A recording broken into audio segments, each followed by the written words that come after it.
Your Honor, Africans crave for titles and honorifics. It is unbelievable. This session of Court Rise will address the question, why? The court will start by addressing the role of titles in basic norms of respectful social interaction in family and community life. In subsequent sessions, the court will look at our use of titles in business or formal settings, religious circles, chieftaincy, women's social status, and politics. The court will definitely also examine the downright buffoonery with our use of titles. Your Honor, I'll set things in motion by presenting to this court a jury of 6 eminent global citizens whose names will be withheld for security purposes. I also present 3 expert witnesses who will provide fantastic evidence to this court. They are Lola from Abuja, Adongo from Nairobi, and Ali from Dar es Salaam. This court will now be in session. Judge Abba Asante, presiding.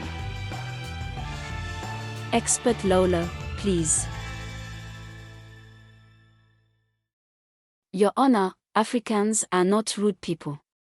In our communities, we address older people with various prefixes to their names. It is a matter of basic courtesy. Calling an older person by their first name, or worse their full name, is considered rude and disrespectful. Our use of titles begins at home. In our homes, younger siblings use various courtesies to address older siblings. Ghanaians say bro Kofi for an older brother instead of just Kofi, and Sister Jane for an older sister instead of just Jane. In Zimbabwe, an older brother is Mukoma and an older girl is Sis. The bigger the age difference between people, the more important these courtesies become. If you grew up in Nigeria, you learned early to call everyone older than you brother, uncle, or auntie. They didn't even have to be your family or relatives. The same applies in Kenya and much of Eastern and Southern Africa. Even in our high schools, lower grade students are expected to address upper grade students as seniors or some variation of this. This is common in African boarding schools. In Zimbabwe, junior students are not allowed to call higher grade students by their first name. No way. They address their seniors, especially sixth formers, as sir for males or ma'am for females, as if the older teens are on equal level with teachers. The use of title courtesies gets more serious when it comes to people of our parents' and grandparents' age.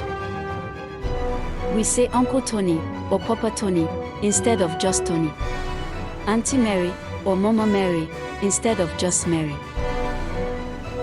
Nearly every African country has some variation of uncle or auntie titles that are used to address older people.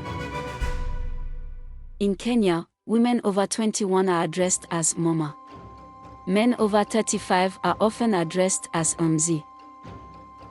Then, of course, women are Madam, Sister, Auntie, Grandy, depending on age. In rural Afrikaans custom in South Africa, people over 35 are addressed as Vum, meaning uncle, or Tani, meaning auntie. Among the Shona people of Zimbabwe, an older male is Baba Munini, or Sekuru, meaning uncle. An older female is Titi, Lucia, or Menini, meaning aunt. In many places, parents get their title references from the names of their children, especially the name of their first child. For example, neighbors may use the title Father of Kenji or Mother of Kenji to address the parents of Kenji. In Kenya, this can take the form of Mama Kenji or Baba Kenji. In Ghana, it can be Kenji Mami or Kenji Papa. Your Honor, we treat our elders with high levels of respect. Of course, that's eroding with growing urbanization, but it still matters in most places. In Tanzania, elders are addressed with shokomo, which translates, I hold your feet. In Ghana, it can be Numo, Boba, or Penin for an elderly male, and Mama Ga or Oba Penin for elderly female. There are similar courtesies in other countries, and they are often extended to address anyone older than you. Africans and people of African descent living in Europe and North America continue the tradition of addressing any older person as brother, sister, uncle, and auntie. This often confuses their children. They find it weird that the aunties and uncles are never family people. The younger people wonder why on earth should they address older persons as auntie such and uncle such, when these individuals are just family friends, casual acquaintances, or even total strangers. Yet, Your Honor, it is through such informal courtesies that Africans and people of African descent defer to seniority in society, and we observe basic norms of civility and respect in social interactions. Sorry to interrupt. Expert Lola, your time is spent. But anyway, thank you, Your Honor. When we return, Expert Ali will address the court on the use of titles in formal and business settings. This is when things start to get a little bit exciting. Join us for the next session, Title Trophy Syndrome Part 2. This court will now rise.